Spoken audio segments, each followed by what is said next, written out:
ఎందుకంటే ఒక జర్నీలో వెళ్తుంటే ఇప్పుడు ప్రెజెంట్ పరిగెడుతున్న జర్నీలో చాలామంది కమర్షియల్ పందానో లేకపోతే ఎక్కువ పేరు తెచ్చుకోవాలి లేకపోతే ఎక్కువ డబ్బులు చేసుకోవాలని వెళ్తుంటారు. మీరేమో సెపరేట్‌గా మీకంటూ ఒక క్లాసిక్స్‌ని పక్కన పెట్టుకుంటున్నారేమో అనిపిస్తుంది. అంటే గమ్యం దగ్గర గాని, కంచె అంటే గాని. గొప్ప ఎవరు చెప్పని కథ కోసం అన్వేషణ ఉంటదండి. హ్మ్. పాత్రలు చాలా కంప్లీట్ క్యారెక్టర్స్ అవును. చెప్పాలండి. అవును. అది మోడర్న్ గావచ్చు, రా రూటెడ్ గావచ్చు, రూటెడ్ గాని. పీరియడ్ గావచ్చు. ఎనీథింగ్ రియల్ ఎనర్జీతో ఉన్న క్యారెక్టర్స్. హ్మ్. అందుకని ఈ పాత్రలు, ఈ కథలు అలా నిలిచిపోతున్నాయని అనుకుంటాను. ఓకే. Super sir. ఈ జర్నీలో మీకు బాగా సంతృప్తినిచ్చిందేంటి? బాగా ఇంకొంచెం నేర్చుకోవాలి ఇట్లా కాదు అనిపించినయి ఏమైనా ఉన్నాయా? ఇలా ఏముండదండి. But as it's a now అన్నమాట. చాలా నీట్‌గా వెళ్తా ఉంది. సో, హ్మ్.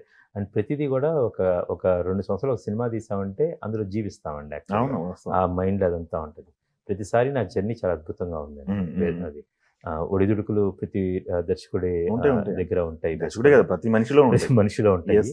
సో, అవి గూడా part and parcel of the game and we move forward with that. Yes. Yes. Yes.